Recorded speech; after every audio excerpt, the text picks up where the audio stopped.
So today is Saturday, May 4th, 2024. This morning is our half-day zazenkai in honor of Roshi Philip Kapleau, who passed away on May 6th, 20 years ago. Hard to believe.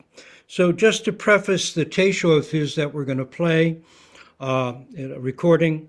It's a recording from 1986 from a sesshin that I was with him, and I did the recording actually of a sesshin in New Mexico in the Jemez mountains at Bodhi Mandala, place that we would rent periodically for a sesshin. And it's a Teisho on case 37 of the Blue Cliff or Blue Rock record, BANZAN'S or BANZAN'S. In the three worlds, there is nothing. Where then will you find, or can you find, mind? Roshi Kapleau was Philip Kapleau was an extraordinary, original kind of human being. He was the chief court reporter for the Nuremberg war trials, the Nuremberg War Crimes Tribunal, and also for the Tokyo War Crimes Tribunals. And it was indeed the testimony that he took down of the horrors that human beings can inflict upon one another when they've lost touch with their own true nature that took him down the path of Zen. He was so moved in his time in Japan to see how the Japanese took responsibility for their own pain by recognizing they caused pain to others, and they told him that was karma. He went, what's karma? And he also experienced tremendous peace walking on the grounds of some of the Zen temples in Japan, in Kamakura, Kyoto, Tokyo, when he was there, that touched something in him that he had never quite experienced before. And that led him in time to give up his court reporting business after the war and to return to Japan to train in Zen. So he was quite a unique human being, and we are all the heirs of his disturbance, his sense that there's something wrong when human beings cause so much harm and so much pain. There's something else there. He had tremendous faith in that, and we are the heirs of his efforts, and he had a tremendous impact on Zen's movement into the West. So let me turn the computer around so you can face the altar, which has got a beautiful photo of Roshi Kapleau on it that was taken by Casey Frank after a sesshin many, many years ago. And if you go to the Endless Path Zendo Facebook page, you'll see that photo that you can always take a copy for yourself from there. And you'll see a bit of a write-up about this Teisho that we're about to hear.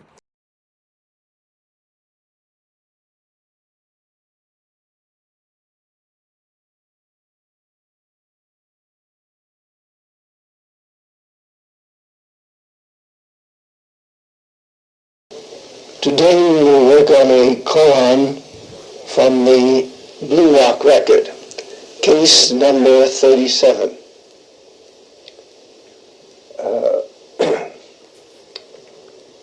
The title of it is BANZAN'S Three Worlds, No Thing.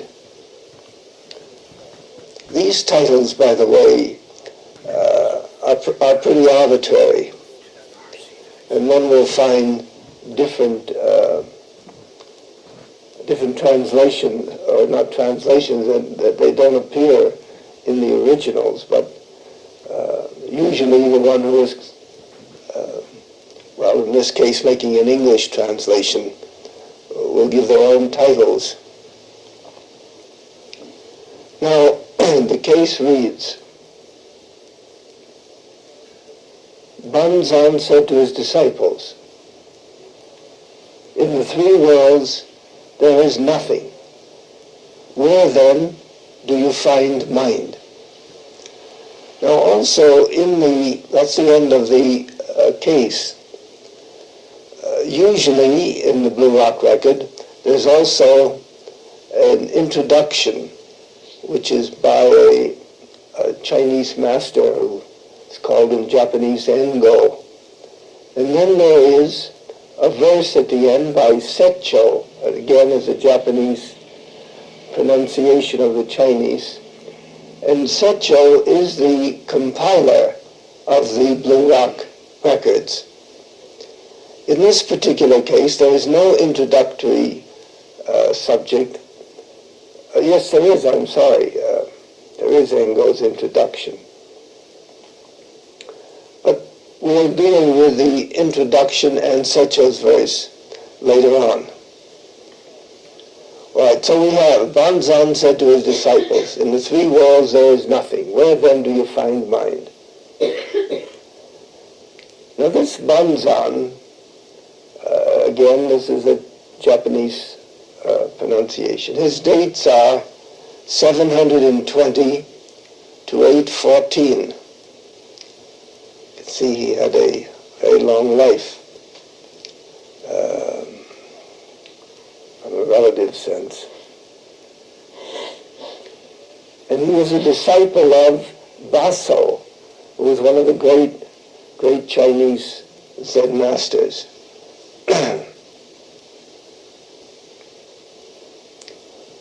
Now, the main subject, the main subject of this present case comes from some words that Banzan said to his disciples.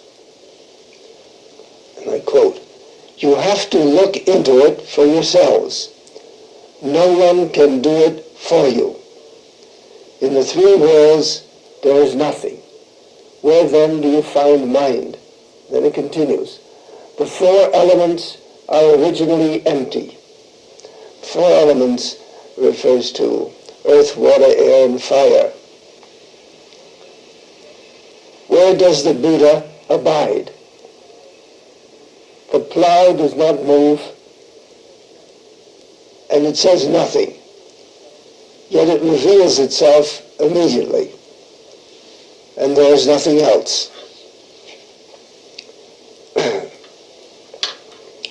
Now the three worlds, starting with the lowest, is the realm of desire, the realm of form, and the realm of no form.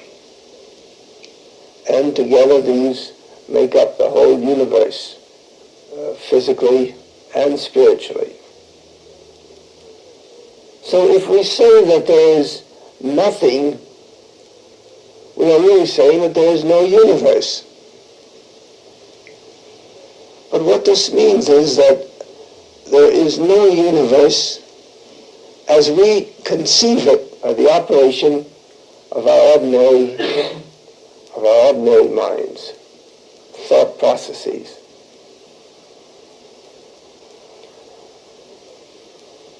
Where then do you find mind?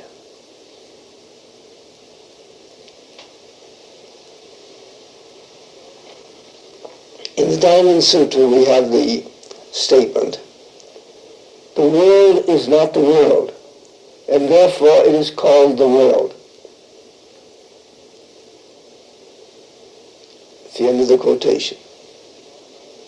The mind is not mind, and it's called mind.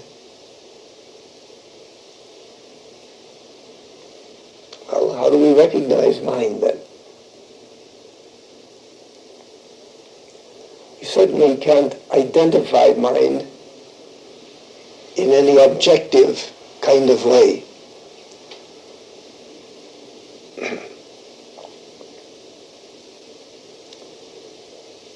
This can only be grasped intuitively. Now,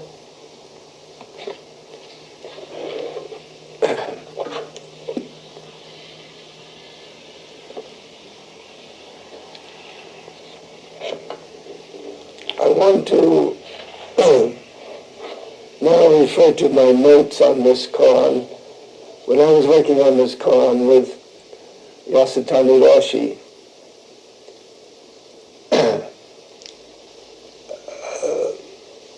these are, in essence, his comments on this koan.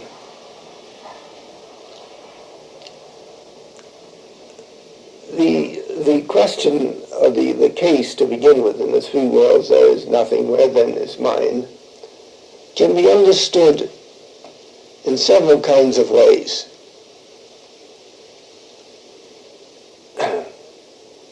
Can say beyond the three worlds there is no mind, or there is nothing. Where then do you find mind? Where do you search for mind? Or beyond the three worlds, where do you search for mind? Or are the three worlds only one mind? Or are the three worlds mind or spirit? Besides this mind, is there anything else?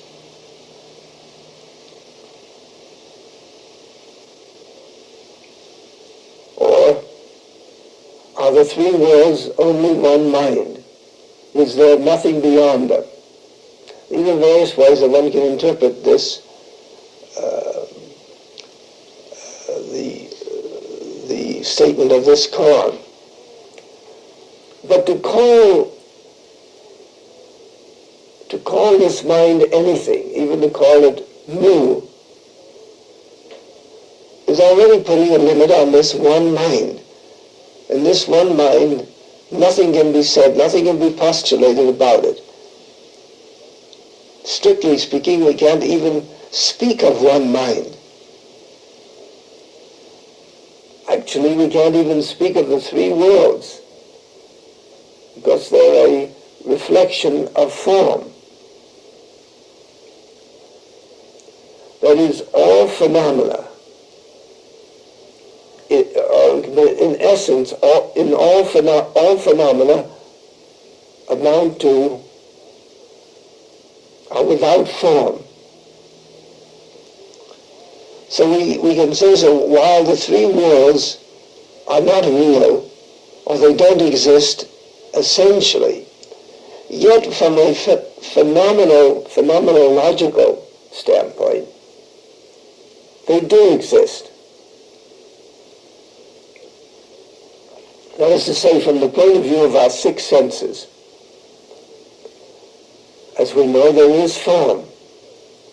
And so we have to say about everything, the whole universe, there is form and there is no form at the same time. All things are constantly arising, taking form according to causes and conditions, and then they are disappearing. They momentarily flourish, and then they disappear. We can say they disappear into the void or to emptiness, but we must not think of this emptiness or this void as a negative cipher. It is alive and creative. All forms emerge from this void. We can't even call it void, but if we speak of it, we have to use some kind of an expression. And then they emerge from it again. Thus we can say that everything is formless, and it has form, and it is formless at the same time. We can take this illustration. Let us suppose that one was a jeweler working on making certain forms, let's say little small Buddha forms out of gold. One takes melted free-running gold, one puts it into some kind of a form, one that of course comes out looking like a Buddha. And then if one wants to make it into another kind of shape or form, you melt the figure down, and then the gold is free-flowing again. Then you put it into another kind of form that is a mold, that's the word. You put it into a mold, and then you get another, let's say a dog you wanted to make out of it. And this is the way all phenomena function.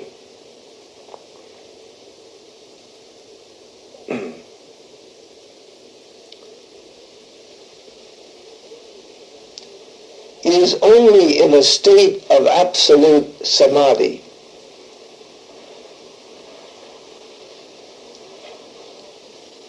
that we can grasp all of what you've been hearing.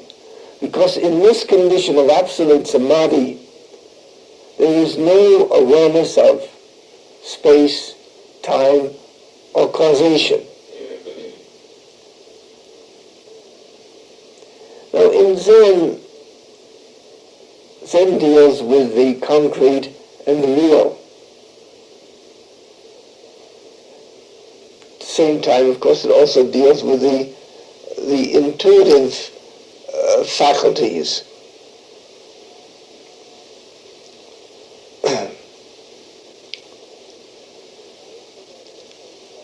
So all phenomena come from mind.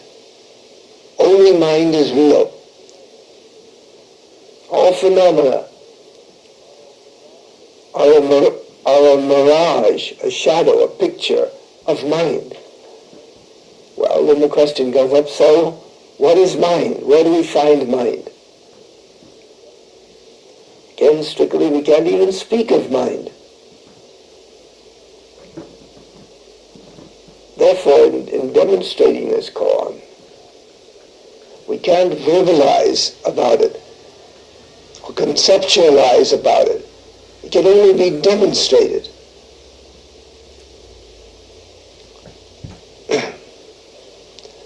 In working on this koan,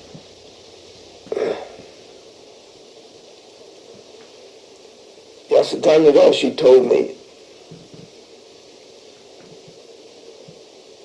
that these three worlds are the worlds lying beyond the realization of the ordinary human being, even one who is enlightened. But that the Buddha, because of his supernatural or psychic powers, was able to see this world and to talk about it. However, this, as we know, psychic abilities, you don't have to be a Buddha in order to have psychic abilities and to be able to express them. But the point is that psychic abilities and satori or realization are of two different orders. One can have enlightenment and not be able to perceive this world of the three worlds. In Japanese it's called zazenkai. And yet, if one has psychic abilities and no satori, one could perceive this world. Well, we're taking the three as one.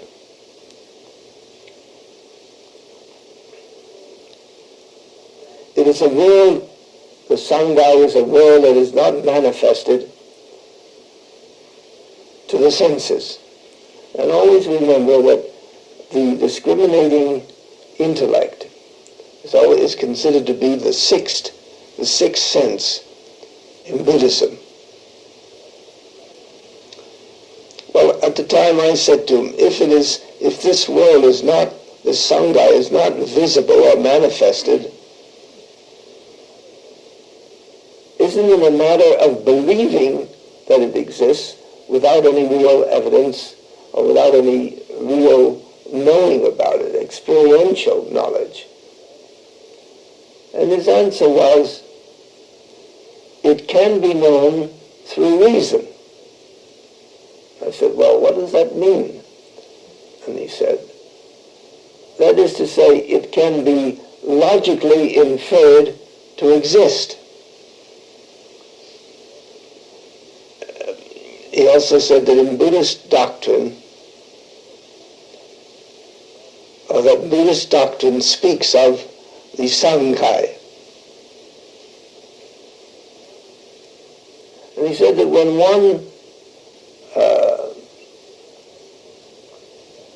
when one comes to understand through this inferential reasoning, one can come to believe.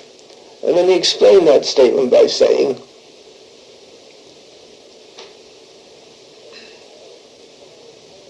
that while in Zen, one only believes in the manifested world, still the doctrine, Buddhist doctrine, is an expression of the experience of, well, strictly speaking, the sutras are supposed to be the purported words of the Buddha.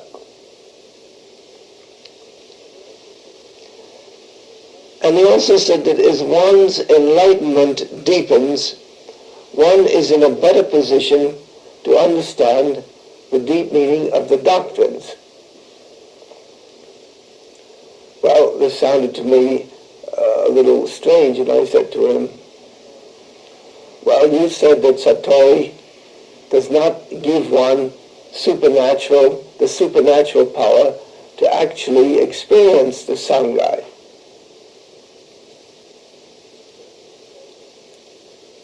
Then does deep Satori help to understand this world? And he said that through enlightenment, the ordinary mind becomes converted to prajna wisdom. And through this wisdom, one is better able to understand and hence to believe.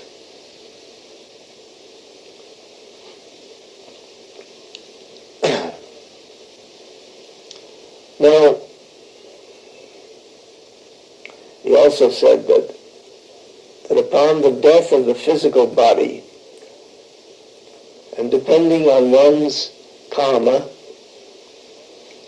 one could go to one of these worlds, that is, worlds beyond this one.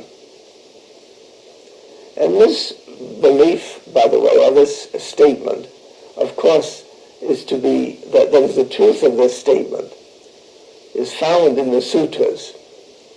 As you've heard me say a number of times, the Buddhist universe or cosmos is not an innate one. There are many, many innumerable worlds, and they're alive. Because the question, when one makes this statement, the question that comes up is, are they peopled? There may be some of them that are peopled,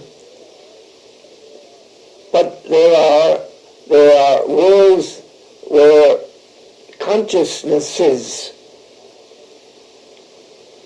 are, that is, conscious in the sense of something that is living,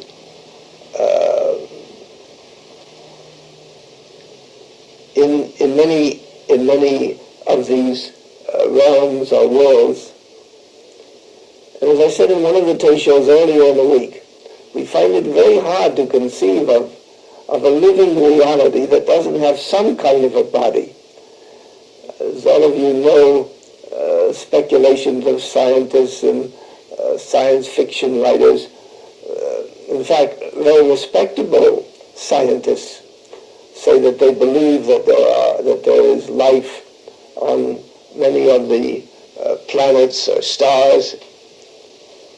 But usually what follows is that the form, the bodies of these beings will be considerably, or are considerably different from our own. But Buddhism goes a step further and says that bodiless consciousnesses exist in innumerable forms. Perhaps it's incorrect to say innumerable forms, but in innumerable star worlds or planets. Now, this Sangai can be understood in many ways. Another teacher that I worked on with this koan said to me that since he's never been to these three worlds other than this particular one, he prefers to take the sangai as meaning this particular world. And therefore we get into psychological states. That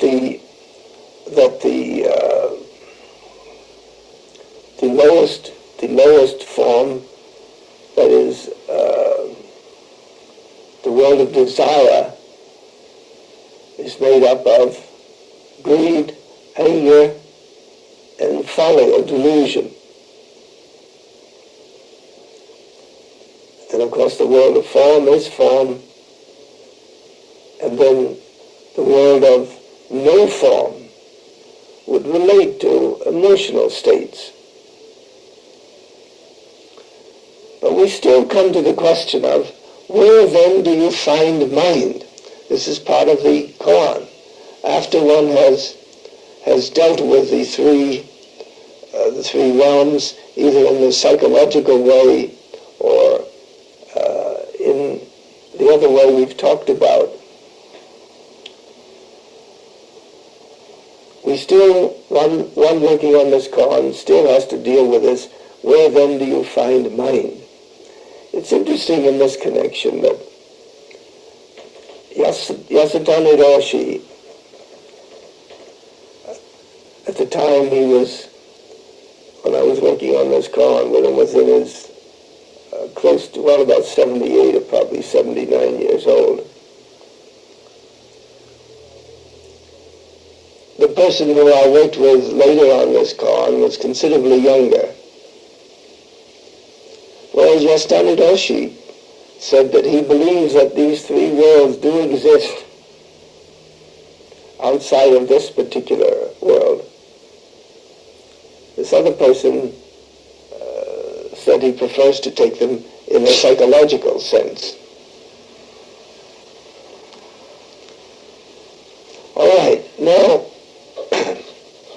let us come back now to the introduction and to the Secho's verse.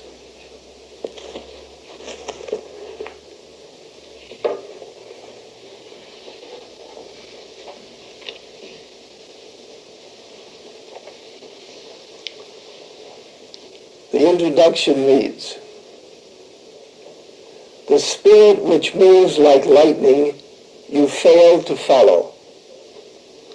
When the bolt descends from the blue, you have no time to cover your ears.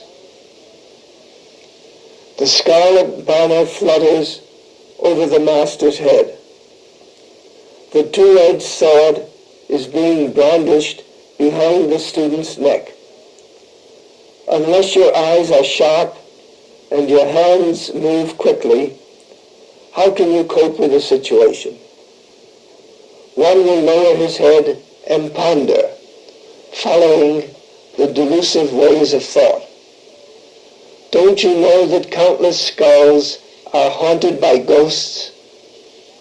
I want to ask you, without falling into the delusive way of thinking, and without halting irresolutely, how can you respond to the teacher's words? See the following." And then the main subject comes there. Now this expression, the spirit which moves like lightning, you fail to follow.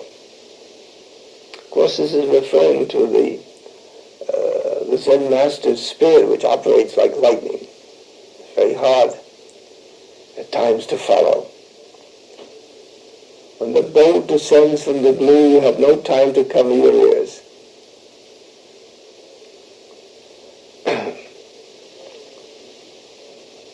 There's a story where a monk once handed a kettle to his teacher with the spout turned toward the teacher.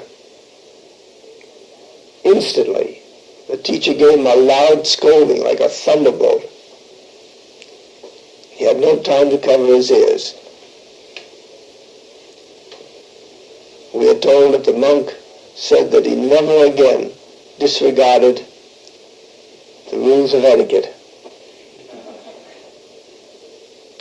The scarlet banner flutters over the master's head. The two-edged sword is being brandished behind the student's neck. Now the scarlet banner denotes victory. It's always above the master's head. The disciple's defeat comes abruptly, as if a sword was suddenly thrust at his neck. By the way, I'm reading most of this from Sekita's book on the Blue Rock. Unless your eyes are sharp and your hands move quickly. These expressions, eyes and hands, are often used in Zen to express mental action. In other words, what Engo is saying here is that if your spirit is not quick and your mind does not work freely, you will not grasp the teacher's meaning. As we said in Teisho the other day, it is so vital in Doksan to be aware and alert to what the teacher is saying and doing.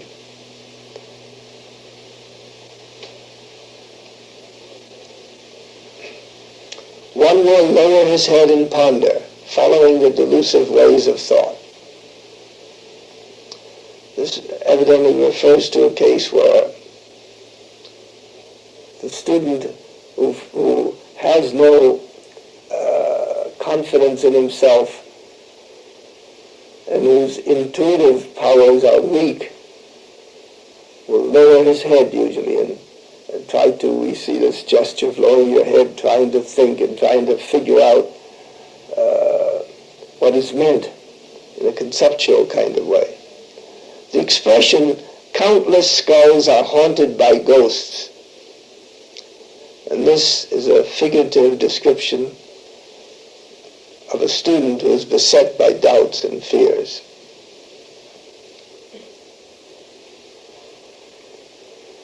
How can you respond to the teacher's words?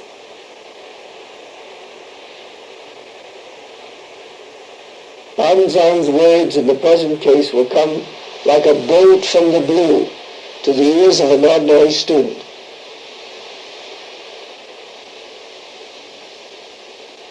And very often students are surprised and discouraged.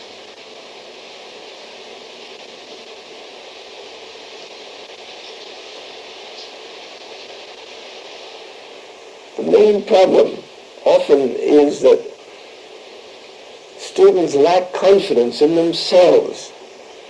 And if you lack confidence in yourself, then willy-nilly this lack comes out in your responses, in your behavior, not only in the Doksan room, but generally.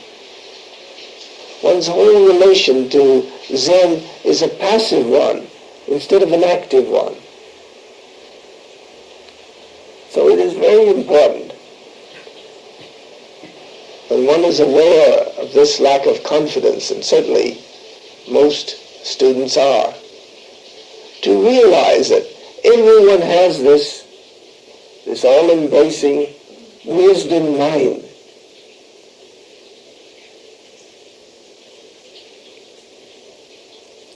There's no reason to put oneself down. One has hands, one has a body, one has a body, one has a brain. We have everything that it takes to realize this true nature. The one thing that is often lacking, as I said, is this confidence in oneself.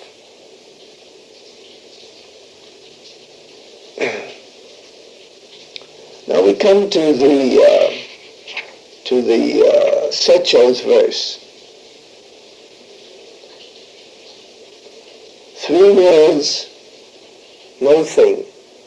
Where can you find mind? is the case here. White clouds crown the heavens. The streams draw music from the harp. Tunes and harmonies which none can understand. The night's rain has brought the autumn waters deep. It might be mentioned here that when you're working on this, let's say this koan or any other koan that is in the Blue Rock record, we don't take the engos, the introduction, or the verse. Unlike the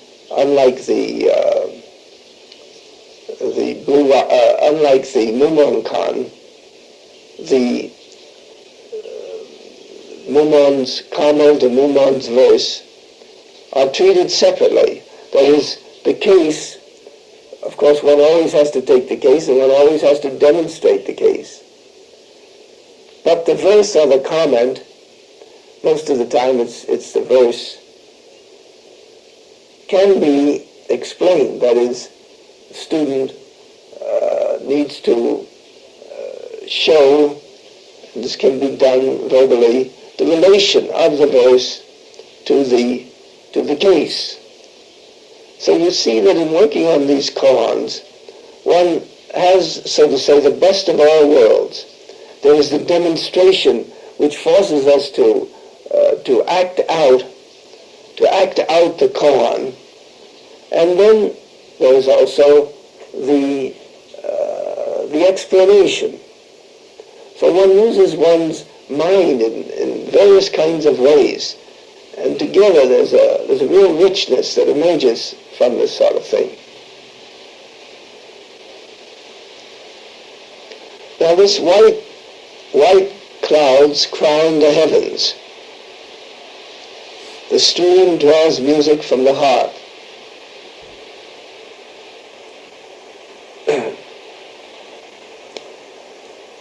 Heaven and earth play together to produce harmonious music. This is a comment, Sekita's comment on this. Tunes and harmonies which none can understand.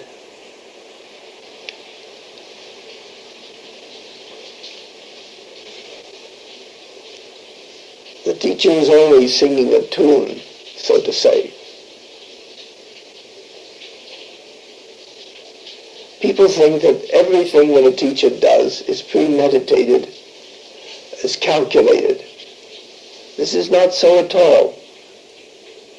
Nonetheless, at a deep intuitive level,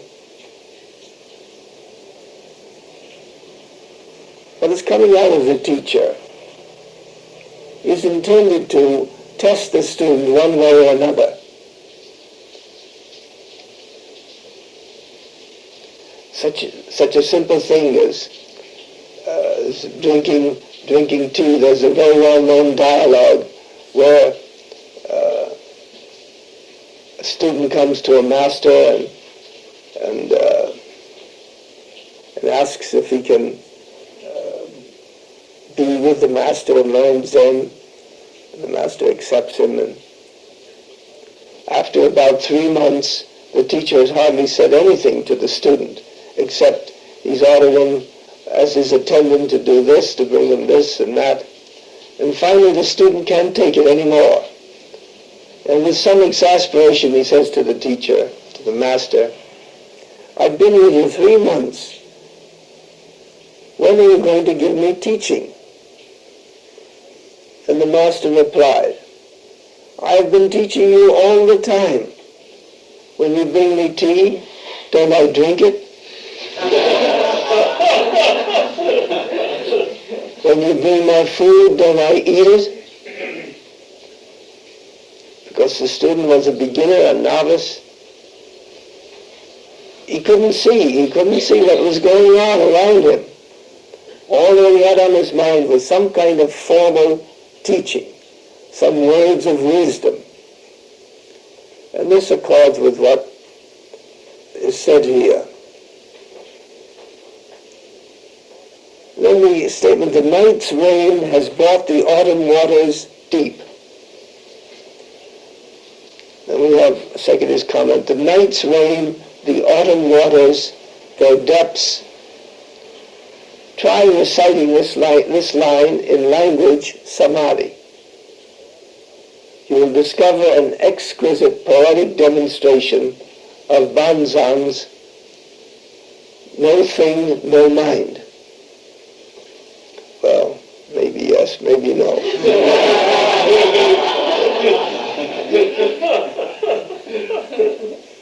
Then he continues, it is very difficult to give a plausible explanation of BANZAN'S words in philosophical terms. It is not so difficult to grasp his meaning, however, if you attain the state of absolute samadhi, because in this condition, he says there's no space, time, causality.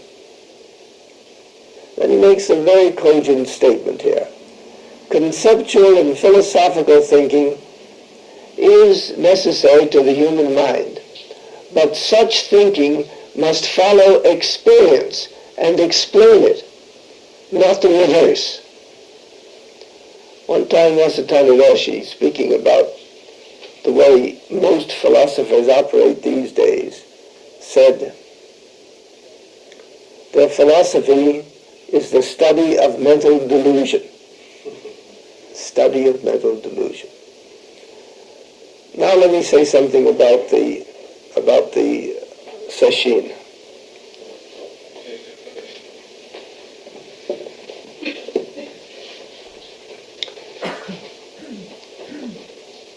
It is very easy at this stage, the last day of a sesshin, to feel that, well, sesshin is about over. There's a tendency to let down your practice, to sort of let it dribble away. Or else people will begin thinking about what they're going to do after the end of the sesshin, how they're going to get home, and one thing or another. This is a great mistake, to give way to this kind of thinking. As you've heard me say many times, the days, in this case 6 days that have gone, that have preceded this day, are not gone by. The energy of these days are telescoped into this last day. And therefore, on this last day, a lot can be done that was unable to be done earlier. As a matter of fact, probably more people have a breakthrough on the 6th and 7th day of a sesshin than any other time. And this is not, of course, hard to understand. There have been even cases of people who have had a breakthrough on the way home from the sesshin. There's a very famous case I've mentioned in Rochester several times, which happened when I was in the monastery in Hoshinji, of this person who, on the way home, this person was walking. It was about 5 miles or so from the monastery. And he was still absorbed in his koan, which was new. And in the course of his trip back home, he had to cross a railroad track. And he was in a samadhi-like condition. And as he got to the railroad track, he was almost had crossed it without realizing where it was. Suddenly the train, the engineer saw this man about to cross the tracks. He was coming full speed. And he blew his whistle several times. With that, this fellow had an awakening. And there are other cases less dramatic than that one. So continue to work and absorb yourself in your practice. The sesshin is not over yet. We'll stop here and cite the 4 vows.